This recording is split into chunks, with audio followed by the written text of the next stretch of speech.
देखिए, आज सबको पता था कि आज विपक्ष का मार्च होगा और हम लोग इलेक्शन कमीशन में आएंगे और अपना ज्ञापन और अपनी जो भी हम लोग को जो बातें अपनी रखनी थी, जो भी नेताओं को बातें रखनी थी, वो इलेक्शन कमीशन के सामने हम लोग रखेंगे और उनसे हम लोग जानकारी प्राप्त करेंगे। लेकिन आप देखिए किस तरह से इतनी भारी संख्या में सांसद यहाँ आए और उनके साथ किस तरह का व्यवहार किया गया। उनको गिरफ्तार करके आप देख रहे हैं कि आप यहाँ लाया गया प्रशासन, दिल्ली पुलिस के द्वारा सरकार के दबाव में इस तरह का लाएगा। मुझे ये नहीं समझ में आ रहा कि आखिर इलेक्शन कमीशन किसके दबाव में काम कर रही है। वो सांसदों से मिलने से इतना डर क्यों रही है, वो मतलब खतरा क्यों रही है। क्योंकि टेलीविजन पे आपने देखा, तरह तरह के न्यूज चैनलों के माध्यम से आपने देखा कि कितनी तरह की खामियां आप जनता ने, देश की जनता ने देखा। तो हमारे मन में भी बहुत सारे क्वेश्चन है जो हम इलेक्शन कमीशन के सामने रखना चाहते हैं। आप देखिए आज जिस तरह से न्यूज चैनल पे चलाया जा रहा है कि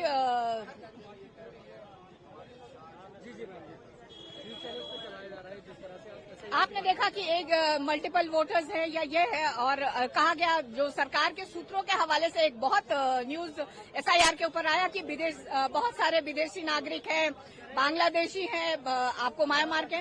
लेकिन आप वहीं पे देखिए सुप्रीम कोर्ट में जो हलफनामा 700 पेज का दायर किया गया, उसमें एक भी दूसरे देश के नागरिकों का उसमें जिक्र नहीं है।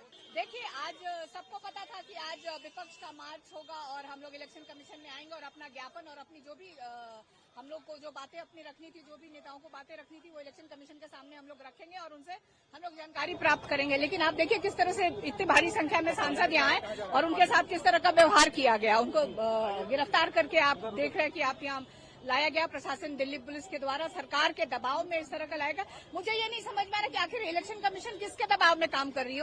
वो सांसदों से मिलने से इतना डर क्यों रही है, वो मतलब खतरा क्यों रही है। क्योंकि टेलीविजन पे आपने देखा, तरह तरह के न्यूज चैनलों के माध्यम से आपने देखा कि कितनी तरह की खामियां आप जनता ने, देश की जनता ने देखा। तो हमारे मन में भी बहुत सारे क्वेश्चन है जो हम इलेक्शन कमीशन के सामने रखना चाहते हैं। आप देखिए आज जिस तरह से न्यूज चैनल पे चलाया जा रहा है कि